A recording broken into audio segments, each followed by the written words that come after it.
AP Congress నాయకులంతా కూడా Delhi పయనమయ్యారు. So అక్కడ మీటింగ్ జరుగుతోంది. ఆ మీటింగ్లో షర్మిల అంటే వైఎస్ షర్మిల గారి పొజిషన్ ఏంటి, ఆవిడకి ఏ రోల్ ప్లే చేయబోతున్నారు, రాబోయేటువంటి ఎన్నికలకు సంబంధించి కూడా డిసిషన్ తీసుకోబోతున్నారు అనేటువంటి టాక్ వినిపిస్తోంది. ఈ అంశానికి సంబంధించి మనతో మాట్లాడడానికి ఈరోజు మనతో పాటు ఉన్నారు senior journalist, senior political analyst CS Rao garu ఉన్నారు. వారితో మాట్లాడదాం. నమస్తే అండి. నమస్తే సౌజన్య. అంటే ఏపీ కాంగ్రెస్ నాయకులు అందరూ ఢిల్లీ వెళ్ళారు కదా, సో అక్కడ మీటింగ్ కూడా సీరియస్గా డిస్కషన్ చేయబోతున్నారు అన్నట్టుగా టాక్ వినిపిస్తోంది. అందులో వైఎస్ షర్మిల రోల్ ఏంటి అంటే రాబోయేటువంటి ఎన్నికలకు సంబంధించి ఆవిడకి ఎలాంటి రోల్ ఇవ్వబోతున్నాం, ఎలా వాళ్ళని ఎన్నికలకు సంబంధించి యూజ్ చేసుకోబోతున్నారు అనేది కూడా టాక్ వినిపిస్తోంది. అంటే వైఎస్ షర్మిల రాబోయేటువంటి ఎన్నికల్లో కాంగ్రెస్కి ఖచ్చితంగా సపోర్ట్ చేస్తున్నారనేది ఈ విషయాన్ని బట్టి అర్థమైపోతుంది.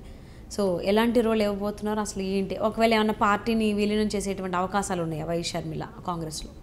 ఒకటేంటండి, కాంగ్రెస్ పార్టీకి సంబంధించినటువంటి లీడర్లు అందరూ కూడా ఢిల్లీ చేరుకున్నారు. ఢిల్లీలో ఒక కీలకమైనటువంటి మీటింగ్ అయితే జరుగుతోంది. దానికి సంబంధించి కేవీపీ కానీ, రఘువీరారెడ్డి, తర్వాత పళ్ళంరాజు, వీళ్ళందరూ కీలకమైనటువంటి లీడర్లు, చింతామోహన్, వీళ్ళందరూ కూడా వెళ్ళారు. వీళ్ళు వెళ్ళిన తర్వాత ఏం జరుగుతుంది, ఎజెండా ఏంటి అనే దాని మీద రకరకాలుగా చర్చ జరుగుతుంది. ఏంటి ఎజెండా అంటే షర్మిల వ్యవహారం, షర్మిలాని కాంగ్రెస్ పార్టీలో తీసుకుని ఏ పదవి అప్పచెప్పాలి, షర్మిలాని కాంగ్రెస్ పార్టీలో ఎలా ఉపయోగించుకోవాలి అనే దాని మీద చర్చ జరుగుతున్నట్టు మనకు ఒక సమాచారం. ఎందుకనంటే ఢిల్లీ సమావేశానికి వెళ్ళడానికి ఒక రోజు ముందుగా ఆంధ్రప్రదేశ్ పిసిసి అధ్యక్షుడిగా ఉన్నటువంటి గిడుగు రుద్రరాజు ఒక స్టేట్మెంట్ ఇచ్చారు. ఏమి ఇచ్చారు? షర్మిల కాంగ్రెస్ పార్టీలోకి వస్తే మేము ఆహ్వానిస్తాం, షర్మిల వచ్చి కాంగ్రెస్ పార్టీలో పనిచేయాలని కోరుకుంటున్నాం అని చెప్పి ఆయన స్టేట్మెంట్ ఇచ్చారు. అంటే ఆల్రెడీ బ్యాక్గ్రౌండ్ అంతా ఓకే అయిపోయింది. బ్యాక్గ్రౌండ్ అంతా ఓకే అయిపోయిన తర్వాత ఇప్పుడు ఇక అఫీషియల్గా ఆమె వైఎస్ఆర్ తెలంగాణ పార్టీని కాంగ్రెస్ పార్టీలో విలీనం చేసి కాంగ్రెస్ పార్టీలో చేరబోతున్నారు అనేది క్లియర్గా అర్థమవుతుంది. సో ఇదంతా కూడా ఎప్పుడు కన్ఫర్మ్ అయింది? క్రిస్మస్ రోజు ఎప్పుడైతే లోకేష్కి గిఫ్ట్ పంపించారో, గిఫ్ట్ పంపించిన తర్వాతనే ఈ మొత్తం వ్యవహారం బయటకు వచ్చింది. సో కాంగ్రెస్ పార్టీ తరఫు నుంచి ఏపీలో ఆమె పనిచేయబోతున్నారు, ఆమె పనిచేసేటువంటి అవకాశం ఉంది అనేది చాలా క్లియర్గా క్రిస్మస్ రోజు లోకేష్కి గిఫ్ట్ పంపించినటువంటి వెంటనే అది చర్చలోకి వచ్చింది. చర్చలోకి వచ్చి లోకేష్కి అసలు ఎందుకు గిఫ్ట్ పంపించాలి అనే దాని మీద రకరకాలుగా ఈక్వేషన్స్, రకరకాల రాజకీయపరమైనటువంటి చర్చలు నడిచినటువంటి క్రమంలో వైఎస్ఆర్ కాంగ్రెస్ పార్టీకి ఆమె పోటీగా కాంగ్రెస్ పార్టీ తరఫు నుంచి ప్రచారం చేయబోతున్నారు ఆంధ్రప్రదేశ్లో. కనుక ప్రచారం చేస్తే రాబోయేటువంటి రోజుల్లో జగన్మోహన్ రెడ్డికి ఖాళీ అయ్యేటువంటి అవకాశం ఉంది ఓట్ బ్యాంకు. ఆ ఓట్ బ్యాంక్ కూడా ఏ ఓట్ బ్యాంక్ ఖాళీ అయ్యేటువంటి అవకాశం ఉందంటే క్రిస్టియన్ ఓట్ బ్యాంకు ప్రధానంగా వెళ్ళిపోయేటువంటి అవకాశం ఉంది. ఇప్పుడు ఒక వెన్నుముకగా వైఎస్ఆర్ కాంగ్రెస్ పార్టీకి క్రిస్టియన్ ఓట్ బ్యాంక్ ఉంది. పూర్వపు కాంగ్రెస్ ఓట్ బ్యాంక్ తోటే వైఎస్ఆర్ కాంగ్రెస్ పార్టీ అధికారంలోకి వచ్చింది 2019లో. ఇప్పుడు ఆ ఓట్ బ్యాంక్ని చీల్చుకునేటువంటి ప్రయత్నం షర్మిల ద్వారా కాంగ్రెస్ పార్టీ ప్రయత్నం చేస్తుంది అనేది వినిపించింది క్రిస్మస్ రోజు గిఫ్ట్ పంపించిన తర్వాత నుంచి జరిగినటువంటి చర్చల్లో. దానికి ఇంకొక అడుగు ముందుకు వేస్తూ ఇప్పుడు ఢిల్లీలో ఇప్పుడు షర్మిలని తీసుకొని ఆంధ్రప్రదేశ్లో కాంగ్రెస్ పార్టీని బలోపేతం చేసేటువంటి ప్రయత్నం చేయాలనేటువంటి ఒక నిర్ణయం జరగబోతుంది.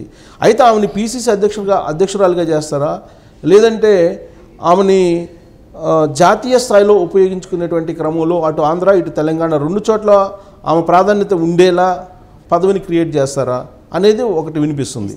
అంటే సిఎస్ రావు గారు, షర్మిలకి ఓన్లీ నామినేటెడ్ కైండ్ ఆఫ్ పదవులే ఇస్తారా? అంటే ఓన్లీ ప్రచారం వరకే వాడుకుంటారా, లేదు అంటే పార్టీని విలీనం చేయించుకుని ఏదన్నా నియోజకవర్గానికి సంబంధించి పోటీ చేయండి అనేటువంటి అవకాశాలు ఏమన్నా కల్పిస్తారా ఇప్పుడు జరగబోయేటువంటి మీటింగ్లో ఢిల్లీలో? అంటే ఒకటేంటంటే ఇప్పుడు షర్మిలని జాతీయ స్థాయిలో తన సామర్థ్యాన్ని లేదంటే తను పొలిటికల్ యాక్టివిటీస్ను ఉపయోగించుకోవాలి అనుకుంటే కనుక నామినేటెడ్ పోస్ట్ రాజ్యసభ ఇచ్చేటువంటి అవకాశం ఉంది. దానికి సంబంధించి ఆల్రెడీ ఇప్పటికే డీకే శివకుమార్ తోటి మంతనాలు జరిగాయని చెప్పి కూడా చాలా కాలంగా వినిపిస్తున్నటువంటి మాట. ఆమెను రాజ్యసభగా తీసుకొని అటు తెలంగాణ ఇటు ఆంధ్రప్రదేశ్తో పాటు దక్షిణ భారతదేశంలో ఆమెని ప్రచారానికి కూడా పంపించాలి అనే ఇంకో టాక్ కూడా వినిపిస్తుంది. ఎందుకంటే ఆంధ్రప్రదేశ్కి వెళ్తే కనుక రాజన్న రాజ్యం అనేది వినిపిస్తారు, ఈవిడ ఇందిరామ రాజ్యం అని చెప్పి రేవంత్ రెడ్డి వినిపిస్తున్నాడు తెలంగాణలో. సో రాజన్న రాజ్యం అని చెప్పి వైఎస్ఆర్ తెలంగాణ తరఫు నుంచి ఆమె పాదయాత్ర చేయడం, తెలంగాణ వ్యాప్తంగా ప్రచారం చేయడం ఇవన్నీ కూడా జరిగాయి. కానీ ఆమె చివరి నిమిషంలో ఎన్నికల్లో డ్రాప్ అయ్యారు, కాంగ్రెస్ పార్టీకి బేషరతు మద్దతు ఇచ్చారు. దానికి కారణం ఏంటంటే కాంగ్రెస్ పార్టీలో విలీనం అయ్యేటువంటి ఉద్దేశంతో ఆమె కాంగ్రెస్ పార్టీకి మద్దతు ఇచ్చారు తెలంగాణలో అని చెప్పి వినిపించింది. అసలు తెలంగాణలో నేను ఉంటాను, నాకు మెట్టినిల్లు తెలంగాణ, కాబట్టి నేను తెలంగాణలో రాజకీయం చేస్తానని చెప్పి ఆవిడ అప్పట్లో చెప్పారు. కానీ పీసీసీ అధ్యక్షుడు ఉన్నట్టు రేవంత్ రెడ్డి బ్లంట్గా రిజెక్ట్ చేశారు. రిజెక్ట్ చేసి తెలంగాణలో ఎట్టి పరిస్థితుల్లో కూడా మేము కావాలంటే చీరాసారా పెట్టి పంపిస్తాము తెలంగాణ కోడలిగా, కానీ రాజకీయాల్లో ఇక్కడికి మేము ఒప్పుకోము అని చెప్పి అప్పుడే చెప్పారు రేవంత్ రెడ్డి.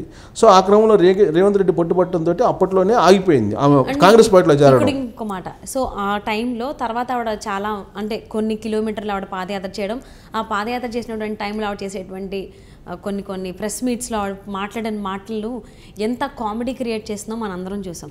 అలాంటి ఆవిడని ఇప్పుడు కాంగ్రెస్ పార్టీ ఆ పార్టీలోకి తీసుకుని రాబోయేటువంటి ఆంధ్ర ఎన్నికల్లో ఉపయోగించుకునేటువంటి ఛాన్సెస్ ఉన్నాయి. Is that she's capable? ఖచ్చితంగా క్యాపబుల్ అవుతారు. ఎందుకంటే రాజకీయాల్లో విమర్శించడం, ప్రతి విమర్శలు ఇవన్నీ కామన్. ఒక పార్టీలో ఉంటూ పార్టీని విడిపోయేటప్పుడు ఖచ్చితంగా పార్టీలో ఉండేటువంటి వాళ్ళని విమర్శించడం, పార్టీ అధినేతను విమర్శించడం ఇవన్నీ కామనే.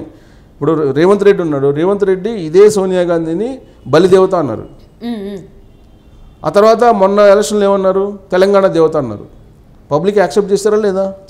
అంతే.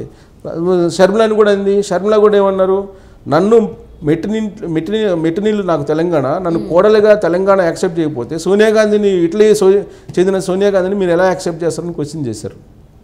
అంటే ఇలాంటివి కొన్ని ఓకే, బట్ కొన్ని ఏంటంటే పాదయాత్ర అంటే ఏంటి అని కావచ్చు, ఆడపిల్ల అంటే ఇలాంటి కొన్ని థింగ్స్ ఉన్నాయి కదా, అవి ఎంత వైరల్ అయినా మనం చూసాము. అవుతాయి. ఇప్పుడు రేవంత్ రెడ్డి ఉన్నాడు, రేవంత్ రెడ్డి రెడ్లకే రాజ్యాధికారం కావాల్సిందే అని చెప్పి అన్నాడు. పద్మనాయకులు ఎన్నుపోట్లు ధరలు అన్నారు, ఇవి కూడా అంతే కదా. అంటే అక్కడ రేవంత్ రెడ్డి గారు మాట్లాడిన మాటలో కామెడీ అంత లేదు కదా. సో ఈవిడ చెప్పిన దాన్ని అయితే ఎంత వైరల్ అయింది. పాదయాత్ర అంటే పాదాల మీద నడిచే యాత్ర అంతే కదా ఉంది. అవును, పాదాల మీద నడిచే యాత్రే కదా అది. ఆడపిల్ల అంటే అవన్నీ ఇవి సినిమాల్లో మేము చూసాం. దుర్గతి అంటే దుర్గకు పట్టాను గతి అని ఒక సినిమాలో. సో అలానే ఉంది ఇప్పుడు పాదయాత్ర అంటే ఏంటి, ఆడపిల్ల అంటే ఏంటి అని. సో ఇప్పుడు సరే, అవన్నీ సోషల్ మీడియాలో జరిగినటువంటి క్యాంపెయిన్ అది. సో అలా క్యాంపెయిన్ చేయాలనుకుంటే ప్రతి వాళ్ళకి సెటైర్లు ఉంటాయి. వర్ధంతిని జయంతిని తేడా తెలియకుండా అన్నోళ్ళు ఉన్నారు. ఇవన్నీ చూసాం మనం. మొన్న ఈ మధ్య కూడా జగన్మోహన్ రెడ్డి వర్ధంతి అని చెప్పి జయంతి అని చెప్పి ఆయన పుట్టినరోజు జరిపిన వాళ్ళు వైఎస్ఆర్ కాంగ్రెస్ పార్టీ వాళ్ళు చాలామంది ఉన్నారు. జోహార్ అన్నోళ్ళు కూడా ఉన్నారు. జోహార్కి జైహోకి తేడా తెలియని వాళ్ళు కూడా చాలామంది ఉన్నారు. సో అవన్నీ ఏంటంటే సోషల్ మీడియాలో జస్ట్ క్యాంపెయిన్ నవ్వుకోవడానికి పనికి వస్తాయి. బట్ సీరియస్ పాలిటిక్స్కి వచ్చేటప్పటికి షర్మిలాకి ఒక ట్రాక్ రికార్డు ఉంది. అది అంత సీరియస్ లుక్ ఉందా అనేది డౌట్. సీరియస్ లుక్ లేకపోతే తెలంగాణలో అడ్డుకోవాల్సిన అవసరం ఉంది. అవును అడ్డుకున్నారు కదా. 3000 కిలోమీటర్లు పైగా ఆమె పాదయాత్ర చేసిన తర్వాత ఇక్కడ ఉండేటువంటి బీఆర్ఎస్ ప్రభుత్వం ఆ రోజు అడ్డుకుంది కదా. భయపడితేనే కదా అడ్డుకునేది, లేకపోతే ఎందుకు అడ్డుకుంటారు? ఆమె పాటికి ఆమె కామెడీయే కదా, మరి వదిలేసేయచ్చు కదా. అంటే బర్రెలక మీద కూడా బీఆర్ఎస్ పార్టీ వాళ్ళు బెదిరించారు, బెదిరింపులు దిగారు అని విన్నాం కదా. కానీ అంత ఇంపాక్ట్ ఏం క్రియేట్ చేయదు కదా. ఇక్కడ కూడా అంతే, షర్మిల ఇంపాక్ట్ ఏం లేదన్నారు. కాంగ్రెస్ పార్టీ సపోర్ట్ చేశారు. సరే, కాంగ్రెస్ పార్టీకి సపోర్ట్ చేసినందువల్ల ఆమె వల్ల ఎంత మేలు వచ్చింది, ఎంత నష్టం జరిగింది, ఎంత లాభం జరిగింది తర్వాత సంగతి. బట్ ఆ వచ్చినటువంటి కుటుంబ నేపథ్యం ఏంటంటే రాజశేఖర రెడ్డి ట్రాక్ ఉంది, political track. So political track ఉన్నారు కాబట్టి ఇప్పుడు ఇంకోటి ఏంటంటే ఆమెకు కలిసి వచ్చినటువంటి అంశం ఏంటంటే ఇప్పుడు యాజ్ ఆఫ్ నో ఆమెకు కలిసి వచ్చిన అంశం ఏంటంటే అక్కడ జగన్మోహన్ రెడ్డికి రాజశేఖర రెడ్డి యొక్క కరిష్మా లేదు, ఆయన రాజశేఖర రెడ్డి క్వాలిటీస్ రాలేదు అనేది ఎస్టాబ్లిష్ అయింది. ఆ పార్టీలోనే కొంతమంది చెప్పుకుంటున్నారు, ఎస్టాబ్లిష్ అవుతుంది. నమ్మినటువంటి వాళ్ళకి మోసం చేయకపోవటం, ఆదుకోవటం, మానవీయ కోణం, ఇవన్నీ రాజశేఖర రెడ్డిలో ఉన్నటువంటి లక్షణాలు, అవి జగన్మోహన్ రెడ్డిలో లేవనేది ఆ పార్టీలోనే చర్చించుకుంటున్నారు. సో అలాంటి పరిస్థితుల్లో వీళ్ళిద్దరిని కంపేర్ చేసినప్పుడు రాజశేఖర రెడ్డి యొక్క క్వాలిటీస్ ఎక్కువగా షర్మిలలో ఉన్నాయి. షర్మిల ఆ రాజశేఖర రెడ్డి యొక్క కరిష్మాని అందిపుచ్చుకున్నారు. ఆవిడకి ఉన్నాయి ఆ గట్స్, జగన్మోహన్ రెడ్డికి ఆ గట్స్ లేవు అనేది కదా ఇప్పుడు చర్చ జరుగుతుంది.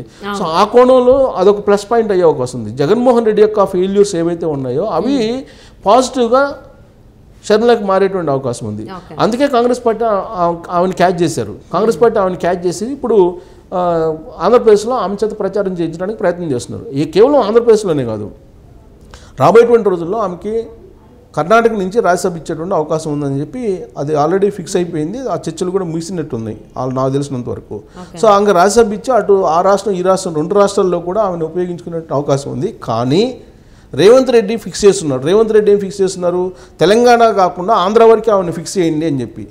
అలాగే ఆంధ్రప్రదేశ్లో ఉండేటువంటి లీడర్లు కూడా ఆంధ్ర బాధ్యతలు ఆమెకు అప్పచెప్పండి అని చెప్పి కూడా కోరుకుంటున్నారు. ఎందుకంటే ఆంధ్రాలో పీసీసీ అధ్యక్షురాలుగా ఆమె బాధ్యతలు స్వీకరిస్తే పార్టీ అక్కడ బలోపేతం అవుతుంది. ప్లస్ వైఎస్ఆర్ కాంగ్రెస్ పార్టీ నిట్టనిల్లున చీలిపోయి ఆ ఓట్ బ్యాంక్ అంతా కూడా పూర్వపు కాంగ్రెస్ పార్టీ ఓట్ బ్యాంక్ అంతా కాంగ్రెస్ పార్టీకి వచ్చేటువంటి అవకాశం ఉంది అనేటువంటి ఆ యాంగిల్లో చర్చ జరుగుతుంది. బహుశా దానికి ఆమోదం ముద్ర వేసేలాగా క్రిస్మస్ గిఫ్ట్ ఈమె పంపించినట్టు అనిపిస్తుంది. అంటే ఆంధ్రప్రదేశ్ బాధ్యతలు స్వీకరించడానికి ఆమె అంగీకరించినట్టు పరోక్షంగా ఈ క్రిస్మస్ గిఫ్ట్ కనిపిస్తుంది. సో కాబట్టి రాబోయేటువంటి రోజుల్లో ఆమె కాంగ్రెస్ పార్టీ తరఫు నుంచి కడప ఎంపీగా పోటీ చేస్తారనేది ఒక టాక్ నడుస్తుంది. సునీతనేమో తెలుగుదేశం పార్టీ నుంచి సునీతారెడ్డి పులివెందుల ఎమ్మెల్యేగా పోటీ చేసే అవకాశం ఉందని ఇంకోటి వినిపిస్తుంది. అక్కడ వివేకానంద రెడ్డి మర్డర్ కేసు అనేది ఒకటి ఉంది కదా, అది పెద్ద బ్లాక్ స్పాట్గా మారిపోయింది జగన్మోహన్ రెడ్డికి, జగన్మోహన్ రెడ్డి ఫ్యామిలీకి అండ్ జగన్మోహన్ రెడ్డి అండ్ కోకి. సో అలాంటి సమయంలో అక్కడ తెలుగుదేశం పార్టీ నుంచి సునీతారెడ్డి, కాంగ్రెస్ పార్టీ నుంచి కడప ఎంపీగా షర్మిల ఇద్దరు పోటీ చేస్తే అప్పుడు జగన్మోహన్ రెడ్డి పరిస్థితి ఏంటి అనేది చర్చ కూడా నడుస్తుంది. సో ఇలా కాంగ్రెస్ పార్టీ కీలకమైన మీటింగ్ జరుగుతున్నటువంటి క్రమంలో ఇవాళ నాకు తెలిసినంత వరకు రేపు ఈ సమయానికి చాలా వరకు క్లారిటీ వచ్చేటువంటి అవకాశం ఉంది. షర్మిల రోల్ ఏంటి ఆంధ్రప్రదేశ్ మీద. కాంగ్రెస్ పార్టీ నాయకులు ఆంధ్రప్రదేశ్కి సంబంధించినటువంటి వాళ్ళు ఢిల్లీలో కీలకమైన సమావేశంలో ఏం డిసైడ్ చేస్తారు షర్మిలకు సంబంధించి? ఏదన్నా స్థానం నుంచి మీరు చెప్పినట్లుగా పోటీ చేయిస్తారా, లేకపోతే ఓన్లీ ప్రచారం వరకే ఉంచుతారా ఏంటనేది చూద్దామండి. And thank you so much for spending your valuable time with us, CS Rao గారు.